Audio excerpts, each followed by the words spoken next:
So, another Monday evening.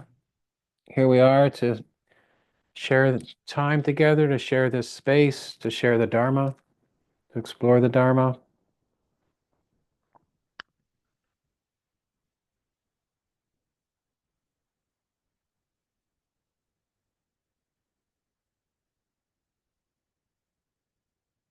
The last retreat I did a few weeks ago, view meditation and conduct, was about bringing our understanding, our clarity to the meditation practice and developing that, and then moving with that throughout our day, moving, relating to the world, relating to others from this wider perspective, this wider viewpoint. And I really hope that you're doing that. Really hope you're having a sense of, with what you discover in your practice, what you learn in these classes and elsewhere in your pursuit of understanding, your pursuit of freedom, that it is something that you nurture every day, every day. And that when you're moving through the day, you have there's an intentionality or there's a focus about how you move through your day. We're not talking about being perfect, but we're talking about intentionality to bring the Dharma, to bring this level of awareness and discernment and inquiry into your daily life.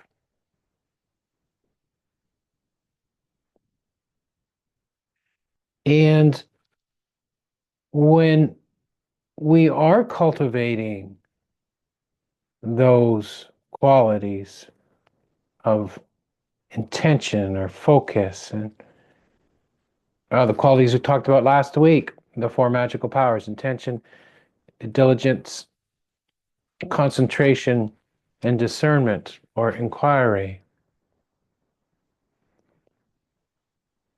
When we do work with those, then we do start to be able to notice, don't we, a difference in our life, a difference in our daily life. When we do a retreat, when you have a meditation in the morning, when you read a passage in the text, it is opening our minds up to the Dharma. And we need to be very intentional to be able to carry that with us throughout the day.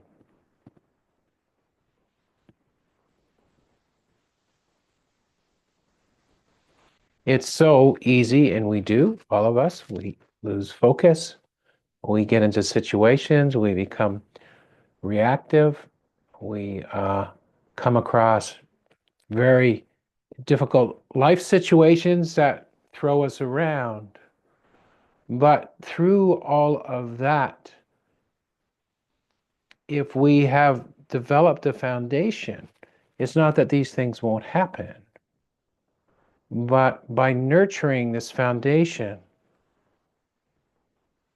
then we begin to develop the ability to not get pushed around so much. So I think that's what we're striving for here. I think that's what we're striving for. We work with the idea of awareness a lot. We can also call it presence, can't we? And we talk about the idea of letting the awareness or letting the presence be a focus of your attention. So whatever situation you are in, you are connecting with that, regardless of what is taking place in the situation. When you're drinking your tea in the morning, when you're looking out the window, when you're walking down the hall, when you're walking out the door, are you reminding yourself of this presence? Are you reminding yourself that there is this awareness that is constantly in operation? Or are we caught up in the projections of mind? So we keep coming back to this place. We keep coming back to this place. And we get caught in mind, we get caught in mind, we get caught in mind. But we develop this foundation. There's a quote from the 17th Karmapa.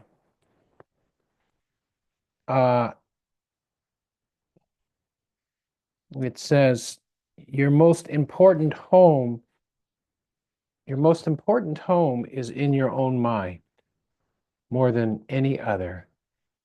You've got to come back to that home to get to know it a little bit better. And when you rest in your home, even for one moment, it might be the most beautiful rest you've ever had. This is the beginning of finding meaning in your life.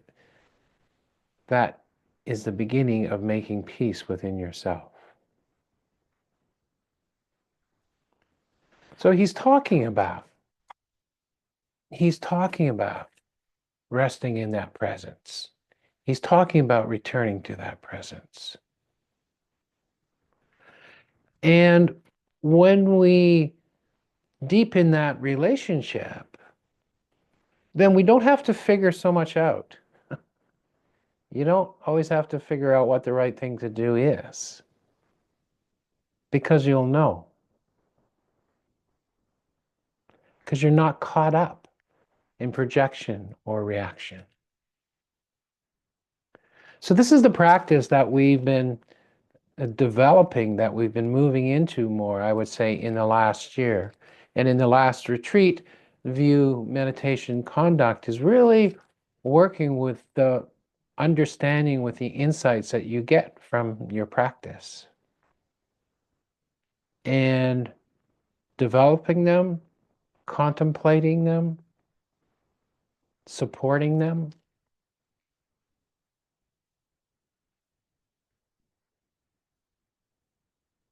And when we do that, there is a natural permeation of that energy that starts to move through us, whatever we're doing.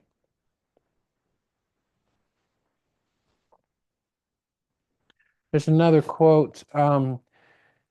This is from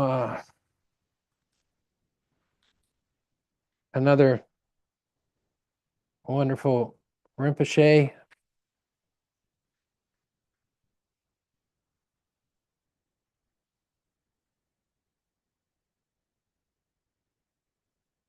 Excuse me.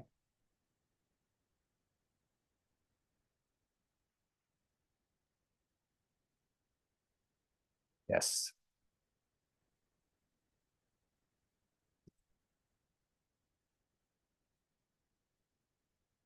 Oh no, I lost. Okay, so this is from Jamgon Kongtrul. This is from his previous incarnation. And a student asked, what is mind actually? What is mind actually? And the Rinpoche answered, mind is mind. What is mind? Mind is emptiness and clarity. When we say its nature is emptiness, it means that when you look at the mind, there's no form, color, or mind that you can find. So, right, that's what we've been doing with our practice. We're looking at awareness, we're looking at mind. There's nothing you actually see. Oh, that's mind. When the mind watches the mind, and you look at who is watching, you see that there are not two separate things.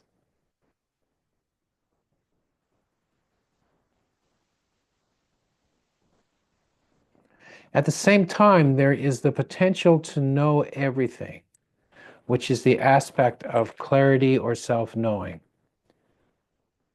The combination of both is mind, the clarity and the self-knowing.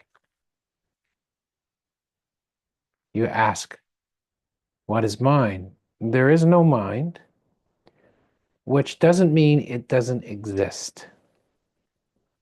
We are taught that the mind is beyond description. Mahamudra is freedom from mental contrivances. We've talked about this a lot.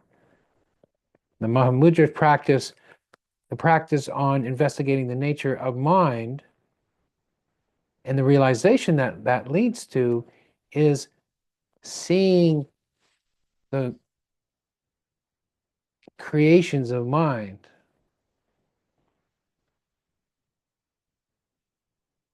and not being fooled by them. Meditation that is created by the mind isn't meditation. Real meditation is resting in the natural state, free of mental fabrications.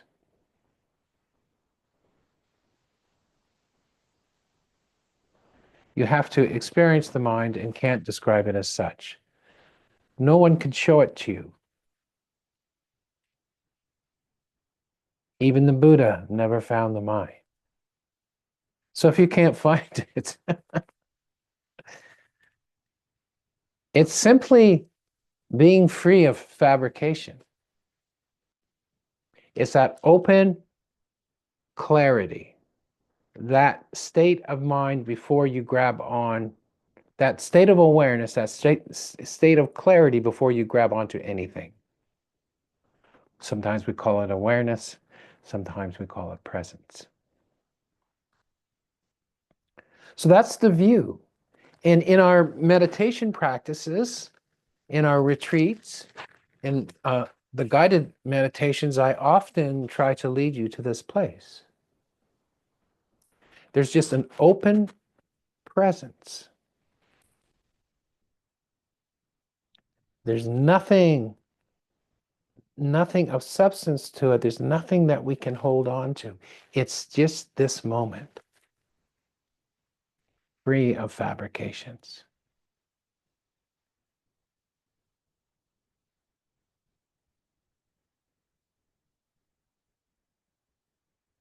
It's this. So we learn to the best of our ability to rest in this place. The doorway is calm and stillness.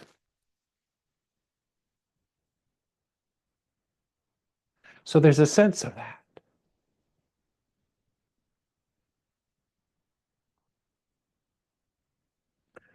Then back to the four spiritual or the four magical powers that we talked about last week. Intention or focus. We have a glimpse of this. We have an intuition of this. We have an experience of this. And so our focus becomes this.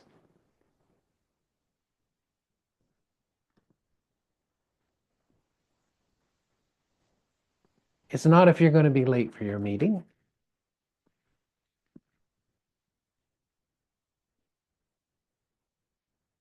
It's this.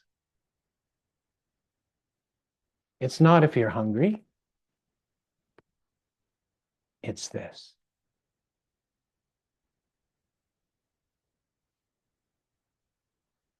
It's not if you can't find your car keys. It's this.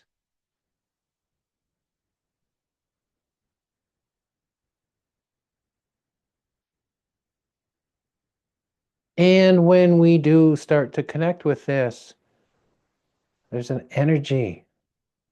We have to exert ourselves, but there's an energy that comes from it, isn't it? Maybe even an excitement. It's like, wow.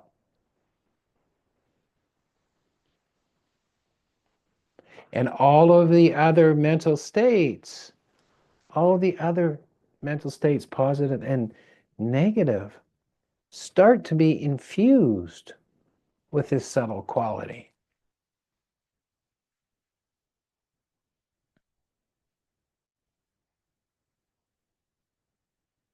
So focus, intention, then diligence, energy, right? Exertion. I'm going to stay with this.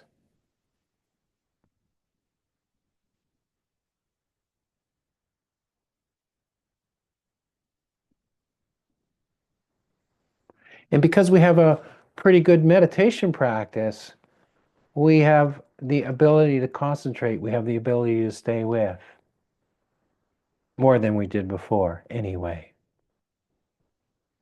And if it's more than you could before, that's good enough for now.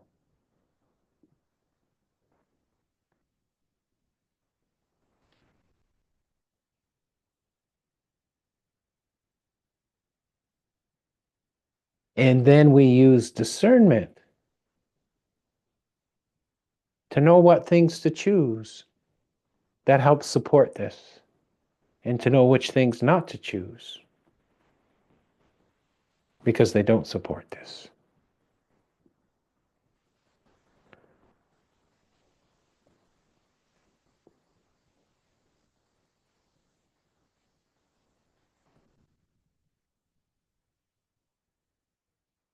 Getting back home, where the Karmapa said, the most important home is in your own mind.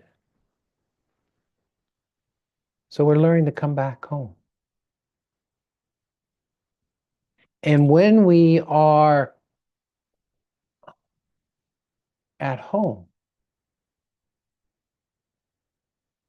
there's a contentment. There's nowhere else to go.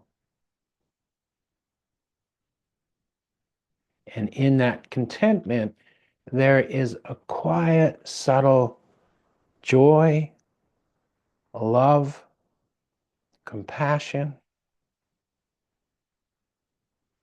Just it presents itself. It's like a well that comes up. So we do all the things that we do, that we have to do. It's a mixed up, crazy old world, that's for sure. But we realize that we have a home within our hearts that's not all of this other stuff.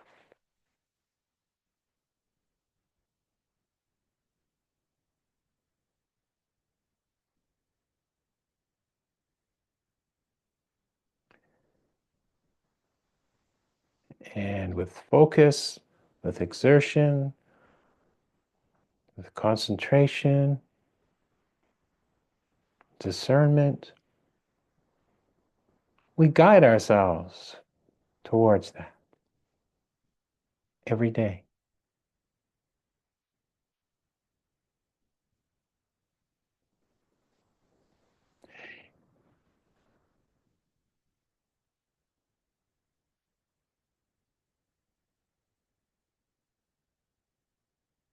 What was that?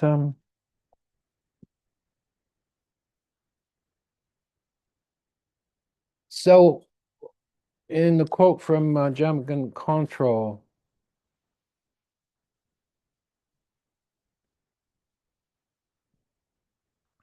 Mahamudra is freedom from mental contrivances.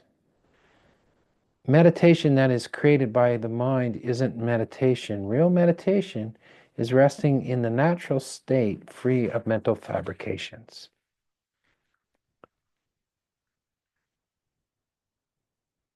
So we do what it is we have to do.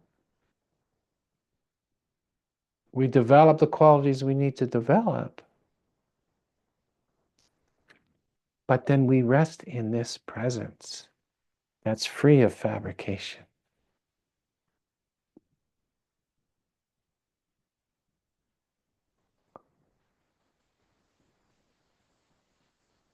We abide in this space.